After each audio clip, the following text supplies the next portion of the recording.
Mais ça va pas de jeter ça comme ça. Bonjour, qu'est-ce que je fais avec? Analyse le dernier discours d'Emmanuel Macron, s'il te plaît. Ok, Jean-François. Pas le reste, ça m'intéresse pas. Salut, c'est Nicolas de Immobilier Compagnie et ici, comme tu l'as compris, on va donc, comme on vient de me le demander, analyser le discours de Jean-François, parce que je les appelle tous Jean-François.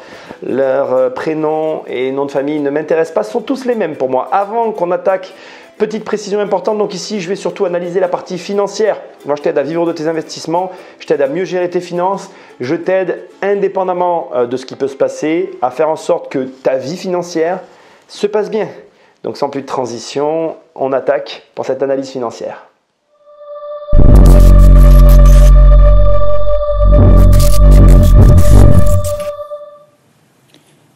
Françaises, Français, je tiens à m'adresser directement à vous. Et après avoir longuement consulté, où en sommes-nous de notre combat contre le Covid-19 ? Nous avons réussi à maîtriser l'épidémie. Notre croissance devrait s'établir à 6% en 2021. La France, pour la deuxième année consécutive, a été désignée comme le pays le plus attractif d'Europe. En 2020, le Covid a détruit près de 300 000 emplois. Depuis le début de l'année, nous avons déjà recréé 187 000 emplois. Je m'arrête ici parce qu'on a des chiffres affichés à l'écran et c'est vraiment intéressant. On va les passer point par point. Premier point, les 6% de croissance. Alors, 6% de croissance, oui, peut-être, mais au quoi qu'il en coûte, il ne faut pas l'oublier. C'est-à-dire que ces 6% de croissance s'appuient sur essentiellement l'argent qui a été débloqué pour justement permettre à la France de se relancer. Ce qui veut dire que tu ne peux pas prendre ces 6% et occulter la dette qui va être liée à ça que nous allons devoir payer d'une façon ou d'une autre. Je ne remets pas en cause ces chiffres, je dis simplement qu'on n'a pas assez de recul pour affirmer comme ça que nous avons 6% de croissance. Deuxième point, et relativement important à mon sens, le pays le plus attractif d'Europe. Il n'y a aucune date qui est précisée. Pourquoi? Parce que c'était le cas depuis les 2 dernières années, 2018 et 2019. Il ne parle pas et on ne parle pas de 2020 et 2021. Pourquoi? Parce qu'il y a eu le Covid.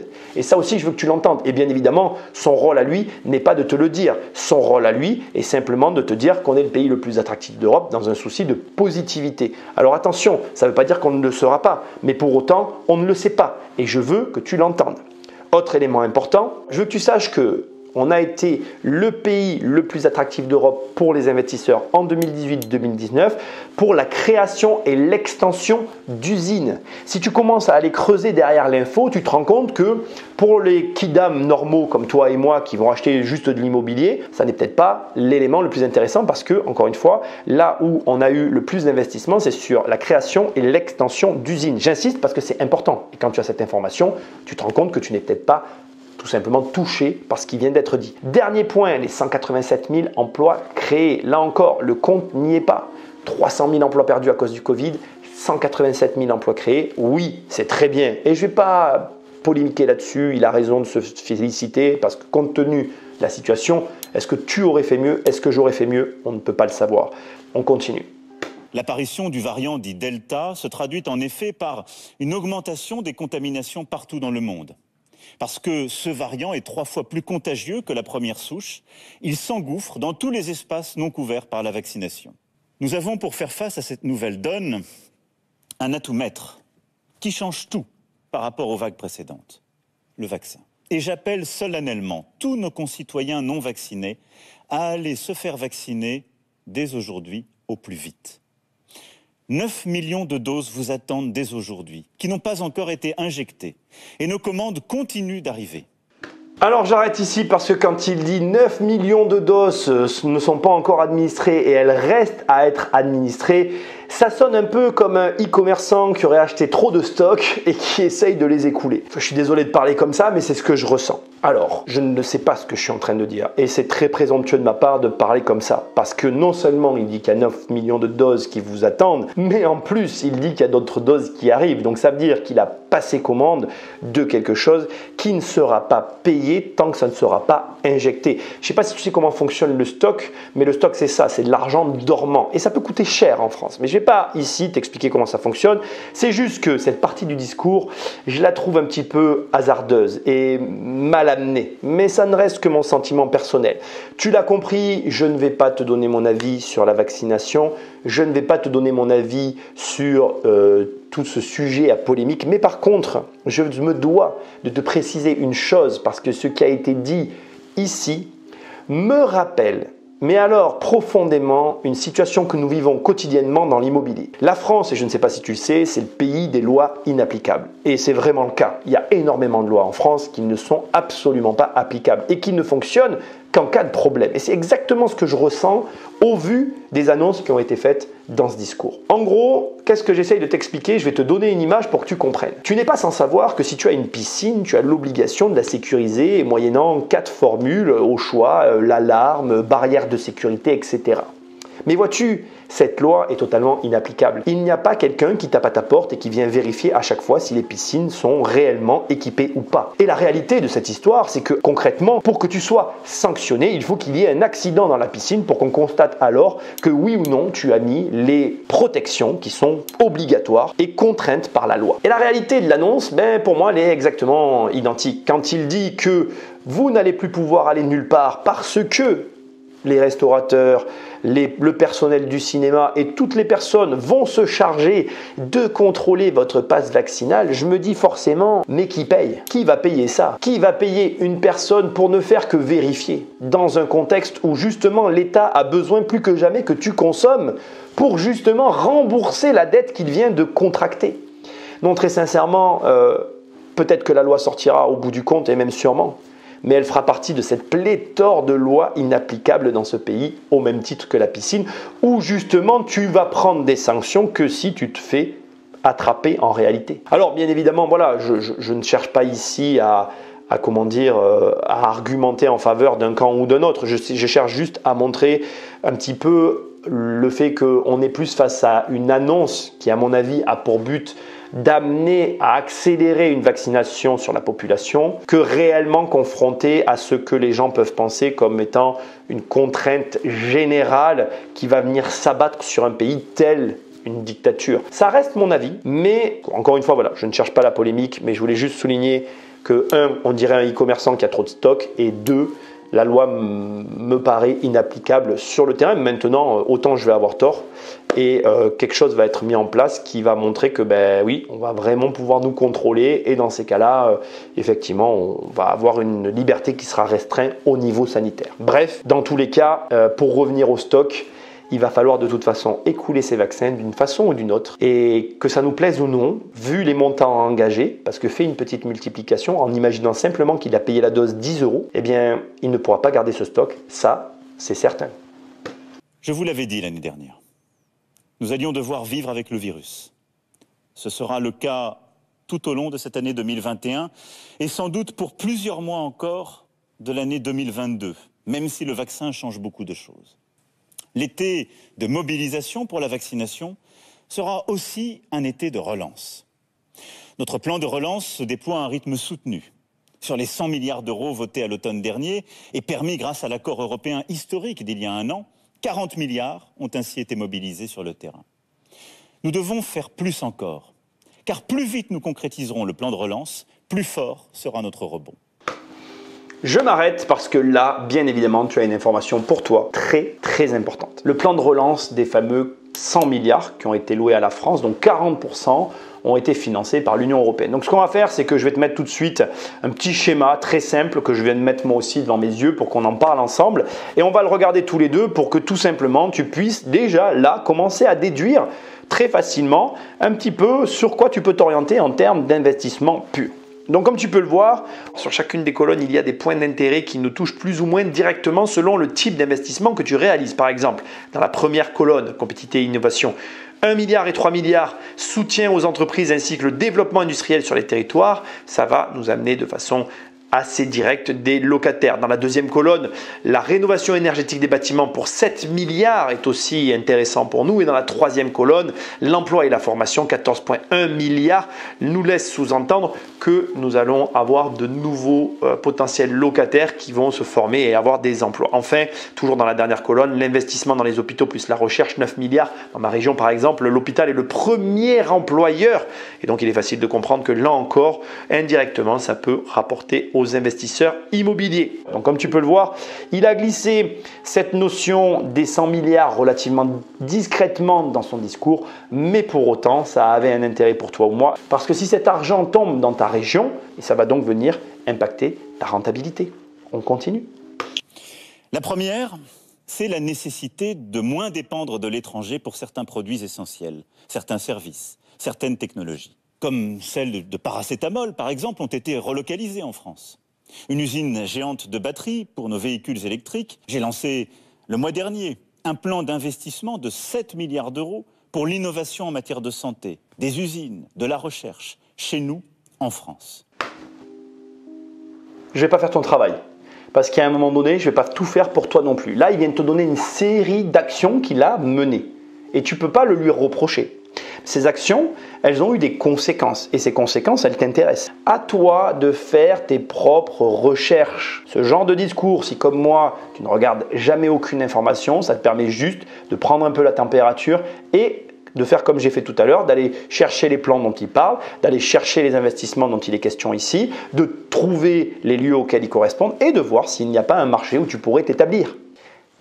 Tu as du job. Ce modèle social français repose sur un fondement, le travail. Sans travail, pas de production. Sans travail et sans production, pas de financement de notre santé, pas de financement du chômage partiel, pas de financement de nos retraites. C'est pour cela que la réforme de l'assurance chômage sera pleinement mise en œuvre dès le 1er octobre. On doit toujours bien mieux gagner sa vie en travaillant qu'en restant chez soi, ce qui n'est actuellement pas toujours le cas. C'est pour cela aussi que nous devrons engager, dès que les conditions sanitaires seront réunies, la réforme des retraites. Et donc, l'âge de départ doit être plus tardif. Bon. Donc, il vient d'annoncer qu'il conserve la réforme du chômage. Puis, il passe directement, donc ça c'était l'amorce à mon sens, il passe directement à la réforme des retraites qui nous concerne directement. Bien évidemment, ici, je vais aborder le sujet de la justice sociale et de la justice financière, qui sera la fin de ce que j'ai à dire. Mais pour commencer, je vais être très direct avec toi. Cette déclaration-là, elle assure, elle garantit que l'immobilier va continuer de monter. Il y a une seule et unique raison, elle est très simple en fait, c'est que je ne crois pas que beaucoup de personnes seront d'accord avec le contrat social que propose ce Jean-François-là, mais les autres qui vont suivre pour la simple et bonne raison que personne n'a envie de partir à la retraite à 70 ans. Alors attention, ils n'ont pas dit que la retraite serait à 70 ans, ils ont dit qu'elle serait entre 64 et 65, mais de toute façon, comme il l'a dit lui-même, on vit de plus en plus longtemps, donc la retraite va se retarder de plus en plus. Et en réalité, je vais être tout à fait franc avec toi. À partir de là, soit tu vas quitter la vidéo, soit tu vas rester sur la vidéo. Il n'y a que deux solutions. Soit tu es le genre de personne qui confie ton destin au Jean-François, soit tu es le genre de personne qui prend son destin en main. Personnellement, j'ai pris mon destin en main et aujourd'hui, avec la pléthore de personnes qui partagent leur expérience, dont je fais partie, et qui te montrent que c'est possible d'avoir d'autres revenus que les revenus du travail, d'avoir d'autres revenus que les revenus de la retraite, eh bien tu as tout le loisir de t'informer et de te former pour justement apprendre à vivre de tes revenus locatifs ou de tes revenus tout court. Moi, j'apprends à vivre de ces investissements et majoritairement des revenus locatifs, mais tu peux trouver pléthore de personnes qui vont t'apprendre à vivre de la bourse, à vivre de tout un tas d'autres revenus. La question n'est pas ici que tu y crois ou non, la question est qu'ici, il y a des personnes dont je fais partie, dont c'est la réalité. Ma réalité, c'est qu'aujourd'hui, ma retraite est faite par mon immobilier. Point. Tu n'y crois pas, c'est ton problème, mais c'est ma réalité. Ce qui veut dire que sa réalité, celle qui est que ma retraite sera à 65 ans, ne fait absolument pas partie de mon monde. Maintenant, il ne tient qu'à toi de définir dans quel monde tu veux vivre. Et quand je dis définir, c'est prendre tes responsabilités. Et c'est quoi prendre ses responsabilités? C'est premièrement ce que je vais évoquer maintenant, avoir conscience que nous vivons dans un pays où il y a une justice sociale. Alors qu'est-ce qu'il veut faire financièrement? Il veut permettre à tout le monde d'avoir à minima 1000 € de retraite. Ça, c'est ce qu'il veut faire, mais ce sera au détriment des hauts revenus, parce que les hauts revenus n'auront pas de haute retraite. Ils vont avoir de plus petites retraites parce que leur argent va permettre de financer ceux qui auront de bas revenus. Et ça, c'est une justice sociale. On est d'accord, on n'est pas d'accord, c'est une réalité. Par contre, cette justice sociale, elle va à l'encontre de la justice financière. La justice financière, c'est que normalement, ceux qui ont de gros salaires auraient des droits plus importants. Mais en fait, tu dois regarder ce genre d'allocution de cette façon-là, de façon réaliste, de façon concrète. C'est affiché. C'est un peu comme si tu rentrais dans une boucherie ou dans un restaurant spécialisé dans les viandes et que tu es vegan. La vérité, c'est que le problème, c'est pas le restaurant, c'est toi. Tu ne rentres pas dans une boucherie si tu ne manges pas de viande. La boucherie a le droit d'exister, tu as le droit d'exister, vous pouvez simplement passer l'un devant l'autre sans jamais n'avoir d'interaction. Et mieux que ça, tu peux rentrer dans une boucherie et ne rien acheter. Tu peux vivre en France et ne pas adhérer à ce système. Tu peux vivre en France et capitaliser. J'en suis la preuve. À toi de prendre tes responsabilités. Si tu n'es pas d'accord avec la politique menée sur les retraites, constitue-toi ta propre retraite. Si tu es d'accord avec la politique menée sur les retraites, quitte cette vidéo. Nous n'avons rien à faire ensemble et passe à autre chose. Oublie même jusqu'à mon existence et compte sur les Jean-François pour t'assurer un revenu minima le jour de ta retraite. Chacun sa destinée, chacun ses choix, mais c'est affiché au départ. Il annonce clairement la couleur et tu dois toi prendre tes responsabilités. Ce pays n'a aucune justice financière, mais il a une justice sociale. L'un n'est pas incompatible avec l'autre, mais par contre c'est à toi de mettre les choses dans le bon ordre et de prendre dans ta vie les mesures qui s'imposent pour avoir la finalité que tu désires. Donc ici on a une information hyper importante sur le marché immobilier et je dois maintenant te la révéler. Ce qu'il vient de dire pour moi, c'est clairement l'annonce que beaucoup de gens vont commencer à se détourner des retraites classiques et vont commencer à constituer la leur. Ce qui veut dire qu'il va y avoir plus d'entrants sur les différents marchés. Donc s'il y a plus d'entrants, les marchés vont monter. Alors attention, ça n'empêchera pas qu'il y aura des bulles, ça n'empêchera pas qu'il y aura des problèmes, ça n'empêchera pas qu'il y aura des chutes et des montées de valorisation de marché. Tout ça va arriver de la même façon. Mais toi, tu dois emmagasiner une information importante à ce stade, c'est que l'avenir du marché immobilier, elle est ici préétablie. Cette décision qu'il est en train de prendre va avoir un impact sur les marchés de l'investissement en général parce que la plupart des gens ne se contenteront pas de 1000 euros ou 1200 ou même 1500 euros par mois pour vivre. Il y a beaucoup de gens qui vont préparer leur retraite et ça laisse présager d'un avenir radieux pour tous ceux qui se seront capitalisés sur différents marchés boursiers, immobiliers et j'en passe. À toi de choisir ton camp. Personnellement, je t'apprends à vivre de l'immobilier et je te conseille, après cette allocution, d'investir dans l'immobilier parce que tu as ici un indice gros comme un camion au milieu d'une autoroute entourée de voitures qui te dit beaucoup de gens vont investir dans l'immobilier, surtout quand tu sais que l'immobilier est le placement préféré des Français et que là, on a un Jean-François qui publiquement nous dit « Je maintiens la réforme des retraites ». T'es prévenu, t'as plus d'excuses. Ma troisième conviction, enfin, c'est que la nation doit une réponse à ceux qui ont été le plus touchés par la crise. Pour nos jeunes adultes, nos étudiants, comme nos jeunes actifs ou nos jeunes qui sont peu formés, nous avons créé la plateforme Un jeune, une solution. Nous poursuivrons ce programme qui a permis à 2 millions de jeunes de trouver une formation, de décrocher parfois un emploi, de signer souvent un contrat d'apprentissage. Imaginez, 526 000 contrats d'apprentissage en 2020, ce qui est un record. Pour amplifier cette dynamique, je présenterai à la rentrée le revenu d'engagement pour les jeunes, qui concernera les jeunes sans emploi ou formation et sera fondé sur une logique de devoir et de droit. J'interviens ici parce que ce qu'il vient de dire, pour moi, est important pour deux raisons. Premièrement, concernant les jeunes, c'est une indication forte pour le marché du studio. Tu es investisseur immobilier, petit clin d'œil que je te fais, affaire à suivre, surtout s'il poursuit l'action. Deuxième élément, encore plus important à mes yeux, parce que tu connais mon opinion sur les Jean-François. D'ailleurs, la façon dont je les appelle doit clairement te donner mon état d'esprit sur le sujet. Mais là, il se passe une chose importante à mes yeux et je dois le reconnaître. C'est la première fois que j'entends enfin une personne au pouvoir qui agence les mots dans le bon ordre à mon sens. La France, dans tous les cas, elle donne des aides, mais dans ce pays, tout le monde a des droits, mais personne n'a de devoirs. Pour une fois, il y a quelqu'un qui a un discours travaillé, qui emploie le terme dans le sens qu'il me semble le plus juste. Et ça me fait plaisir de te le souligner. Je voulais juste te le préciser, mais c'est quand même assez rare de voir ce genre de discours dans la bouche d'un de nos dirigeants.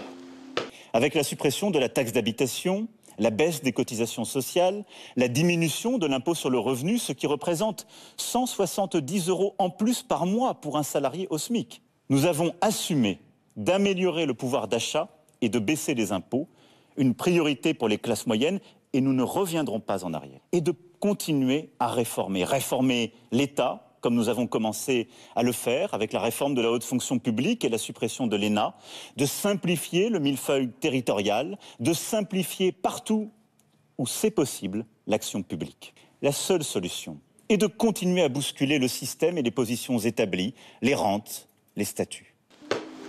Ici, ça se compose de deux parties à mon sens. La première partie, elle alimente plus finalement la campagne électorale de notre cher et tendre dirigeant, dans le sens où il énumère tout ce qu'ils ont mis en place, qu'ils vont maintenir et le montant que ça représente d'économie ou d'argent gagné pour les contribuables comme nous. Et dans la deuxième partie, on a clairement la vision, l'axe, la politique menée, celle que nous subissons quelque part. Il y a une petite phrase qui est glissée comme ça, presque l'air de rien, l'abolissement des rentes, qui montre quand même relativement assez bien l'état d'esprit du gouvernement face à ce que peuvent être des rentiers. Mais il faut comprendre une chose très claire.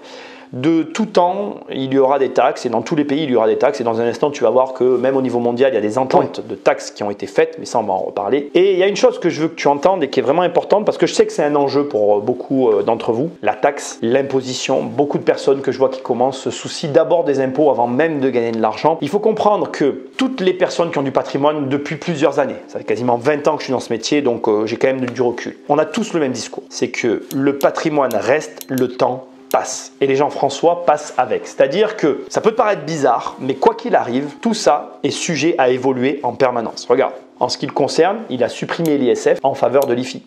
Mais peut-être que le prochain remettra l'ISF. Qui sait? Donc, oui, effectivement, ce petit détail-là peut en inquiéter certains, surtout ceux qui l'ont entendu. Mais j'aimerais quand même être un petit peu rassurant en me disant, mets les choses en perspective.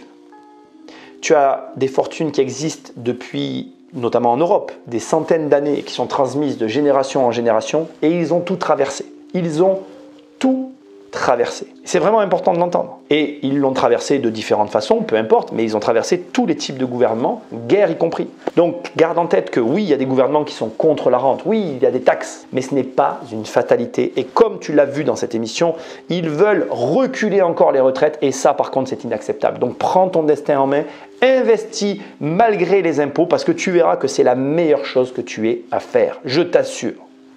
On continue.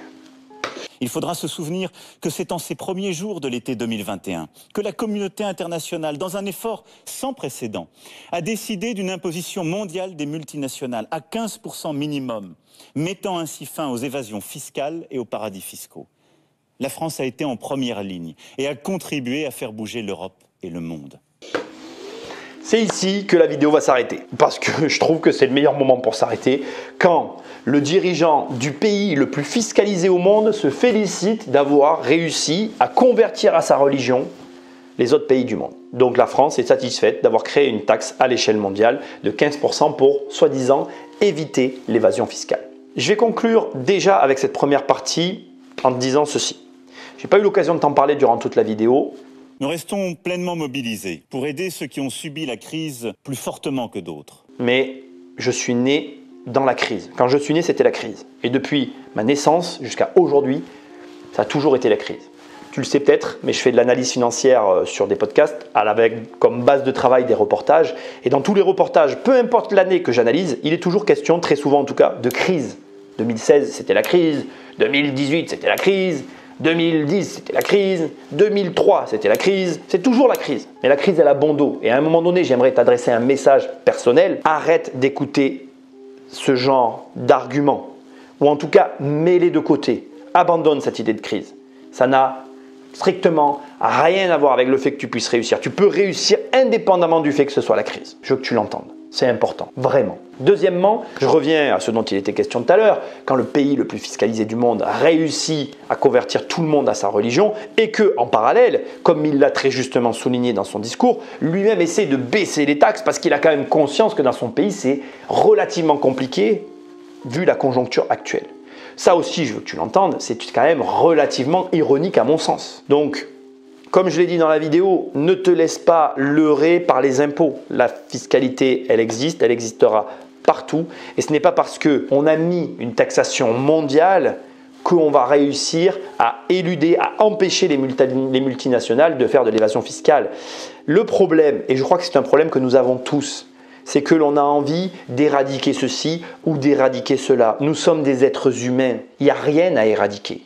Si demain tu viens me voir et tu me dis « Nicolas, j'ai trouvé le moyen de faire en sorte qu'il n'y ait plus de criminalité là où j'habite », je te dirai « Non, ce n'est pas vrai. C'est un rêve. Ça n'existera jamais. » Au mieux, tu vas le minimiser. Au pire, tu vas l'aggraver. De par tes actions, justement. Donc, je crois que c'est le bon moment pour conclure et pour te véhiculer un dernier message. Garde l'espoir et sois tolérant. Je pense réellement que cette phrase, elle a toute sa place dans ce discours. Parce que ce discours, il est clivant. Et il a été mené de façon très particulière et moi-même je le comprends. Facilement, on pourrait basculer dans un sens ou dans l'autre, mais garde ceci en tête et ça sera le troisième et dernier point de la vidéo, à mon avis le plus important. Quoi qu'il arrive dans la vie, il y a toujours deux façons de voir les choses, positivement ou négativement. Et ces deux façons de les voir, elles n'appartiennent qu'à toi et à toi seul. C'est toi qui décides de voir dans ce qui a été dit là une opportunité ou quelque chose de grave. Tu peux parcourir ce discours et t'arrêter sur le fait que le vaccin est obligatoire et que ça va être complexe pour tout le monde, ou tu peux voir dans ce discours, comme je te l'ai montré, des opportunités financières et voir des actions que tu peux mener dans ta vie pour changer ta réalité. La vie, c'est ça. C'est un choix. Et c'est un choix qui t'incombe à toi. En fait, tu ne subis rien, si ce n'est tes propres choix. Alors, choisis avec attention et commence à regarder les choses sous l'angle qui t'amène le plus de bénéfices dans ta vie. Peut-être que ce que je vais te dire va te choquer, mais c'est comme ça que je mène ma barque. Et ça m'a plutôt pas mal réussi. Si tu veux changer ta vie, commence par changer ta vision que tu as sur les choses. Et arrête de critiquer. Arrête de prendre les choses négativement. Commence à voir le positif même dans le négatif. Parce qu'il y a toujours du positif. Même quand tout va mal, il y a du positif. Je n'avais pas une situation facile à mes débuts. Je m'en suis sorti. J'ai changé mon destin et je sais que tu peux toi aussi changer le tien. Si tu veux qu'on travaille ensemble, sur mon site internet immobiliercompagnie.com, il y a un programme qui s'appelle 1 million. Je t'aide à avoir 1 million d'euros de patrimoine à crédit à la banque, mais qui rapporte de l'argent. Sinon, toujours sur immobiliercompagnie.com, je t'offre les 100 premières pages de mon livre « Devenir riche sans argent ». Comme ça, tu vois mon histoire et tu vois de quoi je suis parti. Et je t'assure, c'est pas ce que tu crois. Et sinon, tu vas sur Amazon, la Fnac, tu tapes riche et tu télécharges mon livre. En fait, tu le récupères directement dans ta boîte aux lettres. Tu vas voir, c'est un excellent bouquin et là, tu verras mon histoire complète. Je te remercie d'avoir été attentif. Choisis de voir les choses du bon côté et moi, je te dis à très bientôt dans une prochaine vidéo. Salut! Responsable dans l'épreuve comme dans la conquête. Vive la République et vive la France.